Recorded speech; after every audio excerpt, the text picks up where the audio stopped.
Warahmatullahi wabarakatuh. Alhamdulillahilladzi khalaqa samawati wal arda wa ja'ala dzulumati ila nur summa alladziina kafaru bi rabbihim ya'dilun walladzi khalaqakum min tin summa qada ajalan wa ajalum sama'an dahu summa antum tamtarun wa huwa Allahu fis samawati wa fil ardi ya'lamu sirrakum wa jahrakum wa ya'lamu ma taksibun asyhadu alla ilaha illallah wahdahu la syarikalah innama huwa ilahun wahid Allahu la ilaha illa huwa rabbul arsyil azim Allahu la ilaha illa huwal hayyul qayyum Allahu la ilaha illa huwar rahmanur rahim.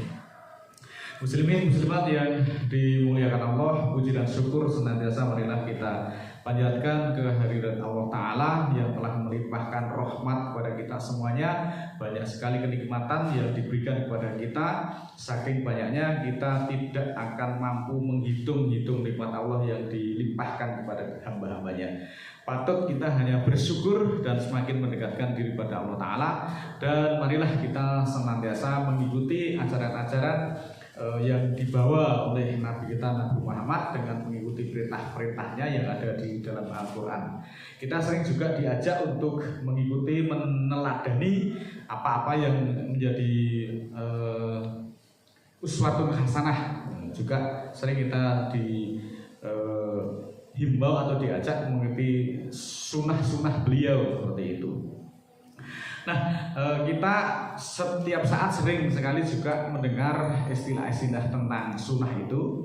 Namun pengertiannya juga masih banyak yang rancu antara di sisi lain tentang pemahaman tentang sunnah itu. Kebanyakan orang pengertian sunnah itu dipahami sebagai hadis atau dianggap sama dengan hadis. Padahal kalau kita mau mencermati dari segi istilah saja sudah berbeda, antara pengertian sunnah dengan hadis itu berbeda. Maka artinya tentu juga mestinya berbeda. Oleh karena itu kita wajib mengkaji dan memahami secara cermat.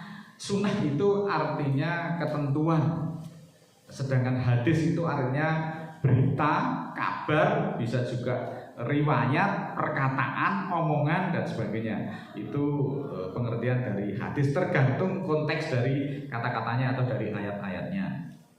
Nah, saudaraku yang perlu kita cermati, kalau pengertiannya itu berbeda kemudian terus digeneralisir, dianggap sama, maka akan muncul penafsiran-penafsiran yang berbeda-beda pula antara tokoh yang satu dengan yang lainnya.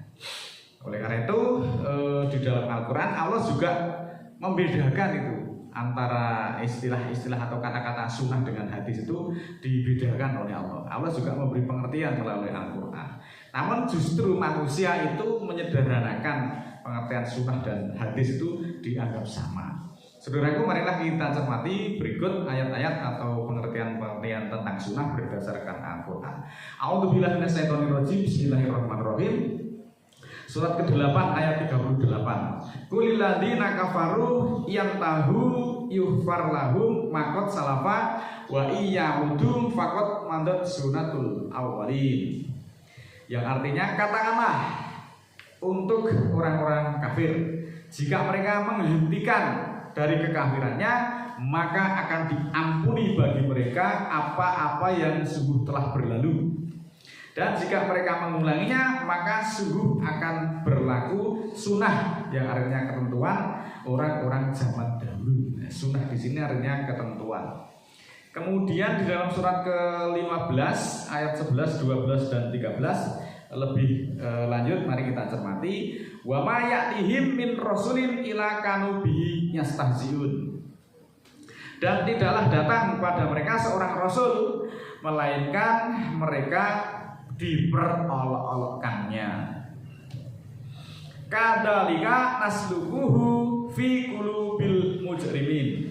Yang demikian itu kami tempatkan di dalam kalbu atau di dalam hati orang-orang yang berdosa. La yu'minuna bihi wa qad khalat sunnatul awwalin. Ada kata-kata sunnah lagi. Mereka tidak beriman dengan Al-Quran, dan sungguh telah berlalu sunnah atau ketentuan orang-orang awalun, orang-orang zaman dahulu. Mari kita lanjutkan di dalam surat ke-17. Hal senada juga disampaikan sebagai berikut. Surat ke-17 ayat 77.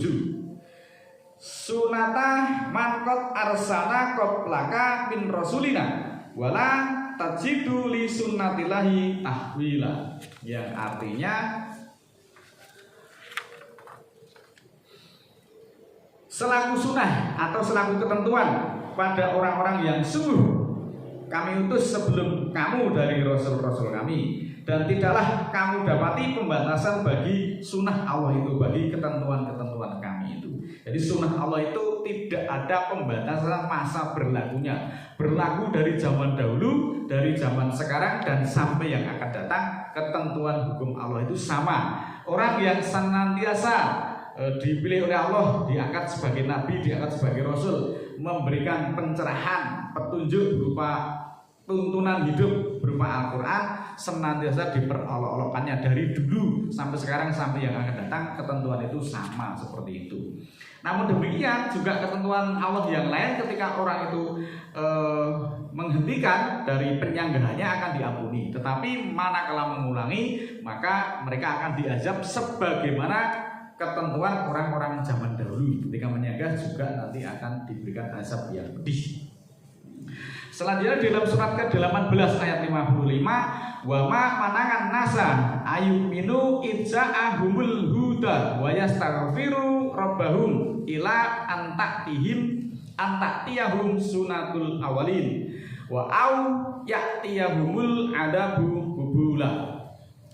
Yang artinya, dan tidaklah yang menahan manusia untuk beriman ketika datang kepada mereka petunjuk dan meminta ampun kepada Tuhannya, kecuali datang kepada mereka sunnah atau ketentuan orang-orang awalun, atau datang siksaan kepada mereka secara berhadap-hadapan. Saudaraku, itulah beberapa ayat tentang sunnah, dan sunnah masih banyak lagi karena faktor waktu saja.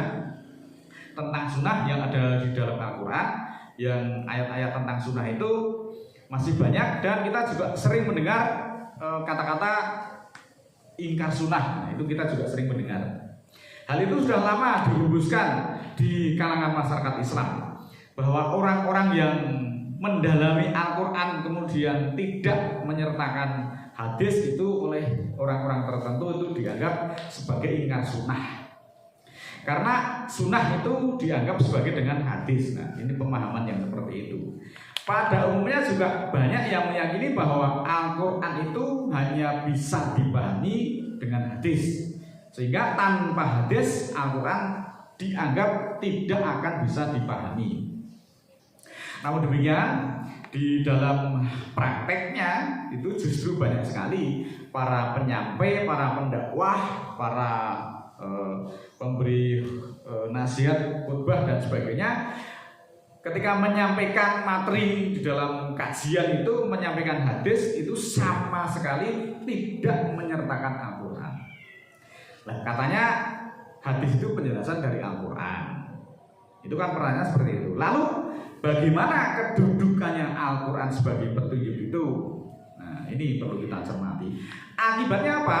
Akibatnya malah hadis itu berdiri sendiri tanpa Al-Quran. Mestinya kalau hadis itu merupakan penjelasan dari Al-Quran, mestinya Al-Quran itu dibacakan terlebih dahulu, kemudian penjelasannya atau perinciannya baru kemudian dijelaskan dengan hadis. Mestinya mendudukkannya seperti itu.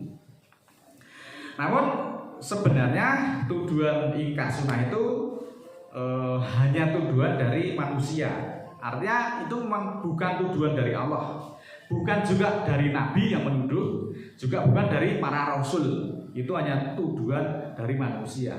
Pertanyaannya kemudian, lalu apa dasarnya manusia itu menuduh seperti itu? Kalau tuduhan itu datang dari Allah, pastilah Allah akan menjelaskan semuanya itu melalui Al-Quran. Nah, oleh karena itu benarlah bahwa tuduhan itu hanya buatan manusia yang memang belum paham tentang petunjuk-petunjuk Allah yang ada di dalam Al-Quran. Kemudian hukum Allah itu memang berlaku secara universal, berlaku di seluruh semesta raya ini. tidak hanya di bumi saja, tetapi juga di samawat dan bumi. Maka kesadaran kita juga harus dibuka dengan seluas-luasnya, jangan hanya dipahami menurut pemahaman manusia bumi saja, karena hukumnya Allah itu sama. Kemudian kalau demikian, lalu bagaimana dengan hukum-hukum Allah yang berlaku sebelum Nabi Muhammad? Ini kan menjadi pertanyaan-pertanyaan berikutnya. Apakah orang Islam sebelum Muhammad itu tidak melakukan sholat?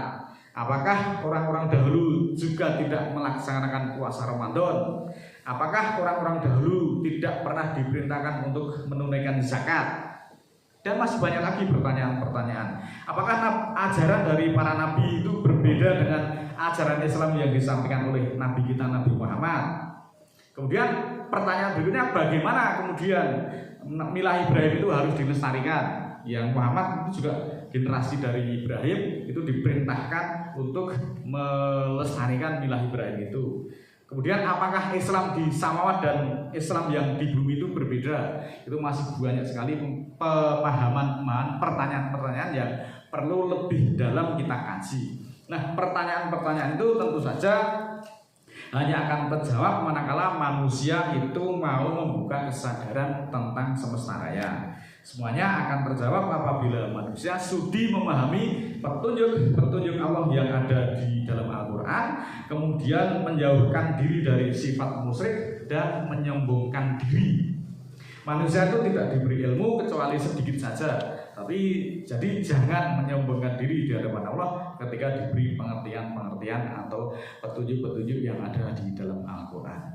A'udzubillahi minasyaitonirrajim. Bismillahirrahmanirrahim. Allahumma ighfirli walil mu'minina wal mu'minat al-ahya'i minhum wal amwat innaka samiun qaribun mujibud da'wat innaka 'ala kulli syai'in qadir. Rabbana la tu'akhidna in nasina aw akhtana. Rabbana wa la tahmil 'alaina isran kama hamaltahu 'alal ladzina min qablina. Rabbana wa la tuhamilna ma la taqata lana bi wa'fu 'anna waghfir lana warhamna anta maulana fansurna 'alal qaumil kafirin. Rabbana ighfir lana dzunubana wa kaffir 'anna sayyi'atina wa tawaffana ma'al abrar. Rabbana nuzigh qulubana ba'da idh hadaitana wa hab lana min ladunka rahmah innaka antal wahhab. Subhana rabbika rabbil izzati amma yasifun wa salamun 'alal mursalin walhamdulillahi rabbil alamin. Wassalamualaikum warahmatullahi wabarakatuh.